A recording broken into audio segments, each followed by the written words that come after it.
Қайырлы қымбат көрермен, эфирде жаңа күн бағдарламасы. Ал бүгінгі біздің студиямыздың қонағы продюсер Гүлзира Үсенқызы.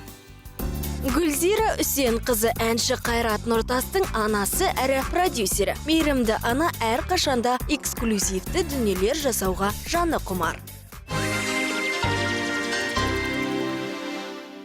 Қайырлы таң, Гүлзира апай. Қайырлы таң. Сізге ерте тұру қиын емес шығар, дегенмен анасыз ғой сіз. Әрине, жас бала кезде енді көп ұйықтап қалушы, қазір енді қаншама уайым деген сияқты әрбір ана енді өзім оянам деген уақытта оянады. Өйткені уайыммен жатасың. Керек кездері таңертең ұшаққа үлгермей қалған десең ұйықтамайда таң атыратын кездер болады. Сондықтан да барлық аналар енді уайым болғаннан кейін үлгереді деп ойлаймын. Ал сіз спортпен айналысасыз ба таңертең? Күнде айналысамын деп айта алмаймын, бірақ арасында фитнесқа барып солай тұратын кездерім болады. Енді осының бәріне қалай уақыт табасыз негізі? Анадан бөлек продюсерлік жұмысыңыз бар. Одан бөлек жарсыз. Кезінде енді жас кезімізде білінген жоқ, өйткені жас болдық. Ол кезде үйге де, жұмысқа да, балаларға да бәріне үлгеріп жаттық. Барлық жұмыс өзіме қарап тұрса, қазір Алматыдағы үйде, Астанадағы үйде көмекші қыздарымыз деген сияқты қазір барынша енді көмекшілеріміз бар. Керек десеңіз, енді концерттің өзін мысалға қаншама ұйымдастырушы бар. Ал ол кездер енді бәрін тек қана өзім жасайтынмын. Иә. Енді Қайратты бүкіл халық таниды, біз де танимыз дегендей. Дегенмен өзіңіздің басқа кенже ұлдарыңыз туралы айтып өтсеңіз. Олар немен айналысады? Қайраттан кейін, одан 6 жас кіші, 21-де қазір Аян деген ұлым бар. Ол Астана қаласында Евразия университетінде оқиды. Және арасында футболмен айналысады. Одан кейін... Ән айта ма? Аян. Ол ән айтпайды, ол спортпен айналысады. Заңғарым енді кішіне ол әнге құмарлығы бар, бірақ оған уақыт бөлмедік. Әлі күнге дейін айтады, жаңағы Қайратқа ән жазыратын едің, маған жазырмайсыз деген сияқты, бірақ ол өзі таңдағаны бокс болды. Осы 1-2 күн ғана инстаға салған болатынмын. Бокстан қытайлықтарды 3-ші марта жеңді. Ол кішкентай кезінен бастап алдың қатарда, қай жаққа барса да 1-ші орынды алып, медалін алып солай келеді. Ол Пекин қаласында, сол университетте оқып жатыр. Ал Заңғар ол кенже ұлыңыз? Кенже ұлым. Негізі осы 3 ұлдың арасында Қайрат енді еркелеу сияқты ғой? Қайрат көп еркелетін сияқты, еркелететін сияқты. Өз еркелігі бар, бірақ енді мен Қайратпен көбіне бірге жүрдім да.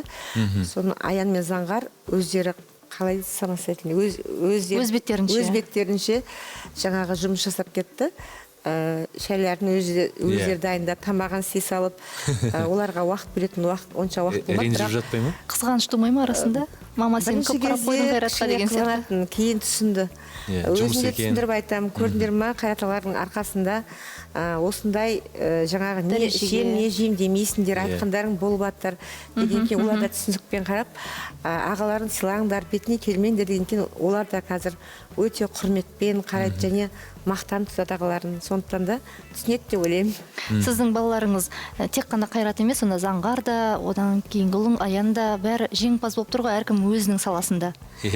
Футболдан болсын, бокстан болсын. Ал енді продюсерлік жұмысыңызға тағы тоқтала кетсек, Қайраттан бөлек тағы жобаларыңыз бар. Дәулет Болатов деген жігіт бар.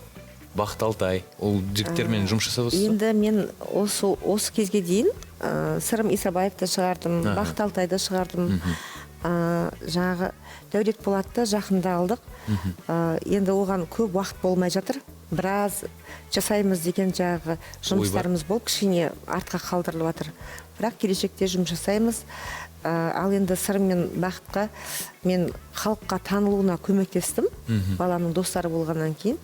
Қазір енді өз қолдары өз ауыздарына жетіп, жаман емес, шүкір оғанда. Тамаша. Ал тәуекел, Гүлзира апай, әңгімеміз осы жерден үзе тұрып, тілшілеріміз дайындаған бейнематериалды тамашалап алайық.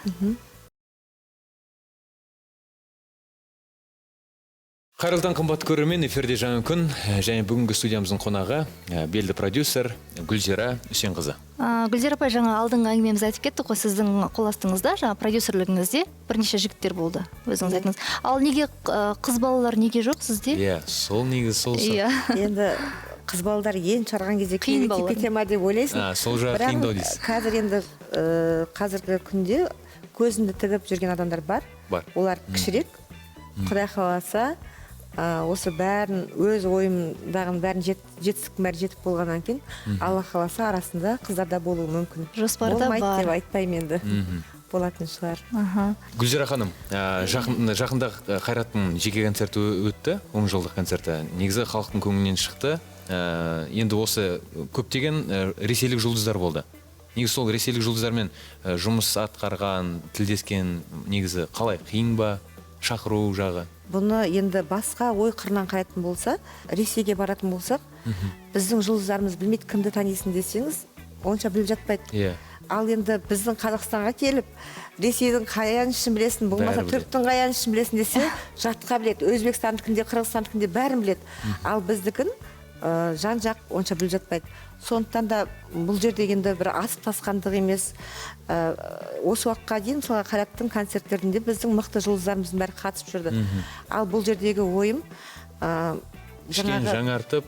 Жоқ, ол шетелге барған кезде мысалға Нюша болсын, Тимати болсын, қай елге барды, Қазақстанға барды, қандай әншінің концертіне қатысты, Қайрат Нұртастың деген сияқты, ол жақ біліп жүрсін деген оймен жасалынып отыр. Өзіміздің Қазақстанымызды, қазағымыздың әншісін танытайық деген оймен жасалынып отыр бұның бәрі. Бәрекелді.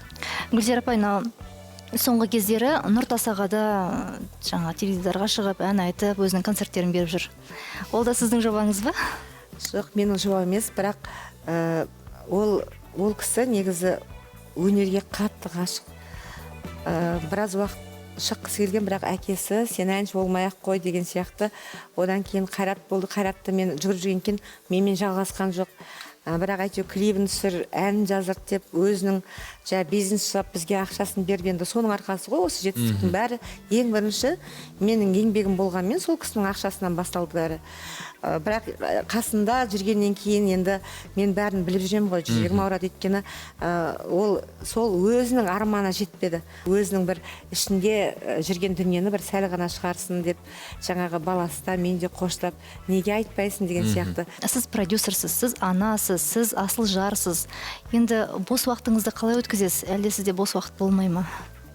Өзіңізге уақыт табасыз ба? Енді көп уақыт таппаймын, бірақ арасында уақыттар болып жатады. Ол кезде үйіме қонақ шақырып, маған өзіме ең ауыры бір күнім жай өтіп кететін болса, мен үшін бір өте ауыр. Әйтеуір бір жұмыс жасауым керек сияқты. Сол бір дүние бітіп отырса, мен сол күні рахаттанып. Керіліп ұйықтап жатпайтын сияқтысыз сіз.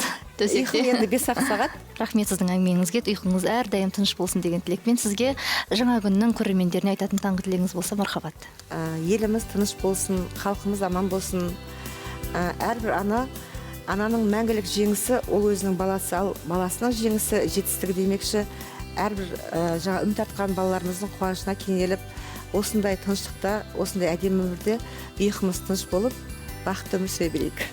Тамаша. Гүлзира апай, алтын уақытыңызды бөліп, бізге ниетіңізді білдіргеніңізге үлкен рахмет. Біздің студиямызда болған алтын құрсақты ана Гүлзира Үсенқызы. Қымбатты көрермен, жаңа күн бағдарламасы әрі қарай жалғасады.